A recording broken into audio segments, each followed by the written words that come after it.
මිගමුව බන්ධනාගාරයේ නිලධාරීන්ට ක්‍රූර වදහිංසා පවනවා ඝාතනය කළ රැඳවියන් සියලු දෙනාට ඉදිරියේදී මිනීමැරුම් චෝදනා යටතේ නඩු පැවරීමට නියමිත බව වාර්තා වනවා. ගැටුම සිදුවන අවස්ථාවේ එහි සිටි සියලුම රැඳවියන්ගෙන් ප්‍රශ්න කිරීම ආරම්භ කර ඇති බවයි බන්ධනාගාර දෙපාර්තමේන්තුව පවසන්නේ. මීගමුව බන්ධනාගාරයේදී නිලධාරීන් 8 දෙනෙකු ක්‍රූර වදහිංසා පමුණුවා සාහසික අන්දමින් ඝාතනය කළ රැඳවියන් සියලු දෙනාට මිනිමැරුම් චෝදනා යටතේ ඉදිරියේදී නඩු පවරන බවට තොරතුරු වාර්තා වනවා. මෙම නිලධාරීන්ගේ ඝාතනයන්ට සම්බන්ධ 75 දෙනෙකු පමණ මේ වන විට හඳුනාගෙන තිබෙනවා. මෙම නිලධාරීන් ඝාතනය කළ රැඳවියන් සියලු දෙනා හඳුනා ගැනීමේ විමර්ශන සිදු කරනු ලබන්නේ අපරාධ පරීක්ෂණ දෙපාර්තමේන්තුව මගිනුයි. මීගමුව බන්ධනාගාරයේ ගැටුම සිදුවන අවස්ථාවේ එහි රැඳී සිටි සියලුම රැඳවියන්ගෙන් ප්‍රශ්න කිරීම මේ වන විට ආරම්භ කර තිබෙනවා. ඊට අමතරව බන්ධනාගාරය තුළ සවිකර ඇති CCTV කැමරාවල පටිගත වූ දර්ශන අඩංගු DVR යන්ත්‍ර සොයා මීගමුව බන්ධනාගාරය දැඩි පරීක්ෂාවකට ලක් කරමින් පවතින බවටයි තොරතුරු වාර්තා වන්නේ.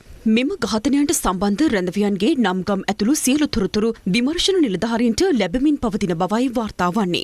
මේ අතර මීගමුව බන්ධනාගාරයේ සිදු වූ ගැටුම්කාරී තත්ත්වයෙන් පසුව එහි සිටි රැඳවියන් වෙනත් බන්ධනාගාර වෙත යොමු කිරීමට බන්ධනාගාර දෙපාර්තමේන්තුව පියවර ගත්තා. ඒ අනුව එහි සිටි සියලුම කාන්තා රැඳවියන් වෙනත් බන්ධනාගාර වෙත යොමු කර තිබෙනවා. තවත් පිරිමි රැඳවියන් 700කට ආසන්න පිරිසක් මීගමුව බන්ධනාගාරය තුළ සිටින බවයි මාධ්‍ය ප්‍රකාශක AC ගජනායක අප කළ විමසීමකදී සඳහන් කළේ. මෙම ගැටුමෙන් තුවාල ලැබූ තවත් රැඳවියන් 10 දෙනෙකු පමණ මීගමුව රෝහලේ තවදුරටත් නේවාසිකව ප්‍රතිකාර ලැබමින් සිටින බව සෞඛ්‍යංශ ප්‍රකාශ කළා. මේ අතර රටේ ජාතික ආරක්ෂාව සහ මීගමුව බන්ධනාගාරයේ ඇති වූ සිද්ධිය සම්බන්ධයෙන් ආරක්ෂක නියෝජ්‍ය අමාත්‍ය විශ්‍රාමික මේජර් ජෙනරල් අරුණ ජයසේකර මෙලෙස අදහස් පළ කළා.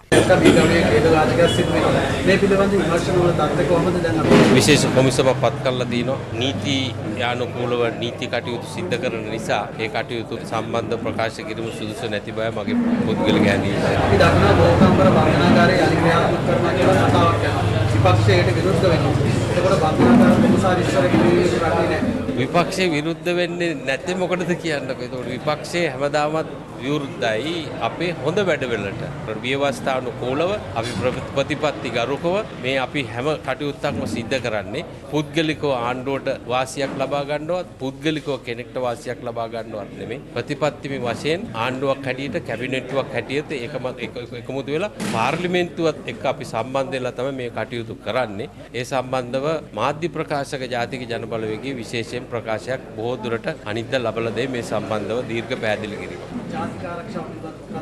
ජාතික ආරක්ෂාව විශේෂයෙන් අපි තහවුරු කර බලයට පත්විච්ච දවසේ ඉඳලම මේ දක්වාම මහජන ආරක්ෂාව සම්බන්ධව අපිට යම්කිසි අවස්ථානුකූලව යම්කිසි සිදුවීම් ජාලාවක් ඇති වුණ පෞද්ගලික කාලේ ඒවා සමතේකට පත් කරා. ජාතික ආරක්ෂාව ඉහළම මට්ටමින් අපි ඒක තහවුරු කරලා තියෙනවා කියන එක තමයි මට පණිවිඩය දෙන්න.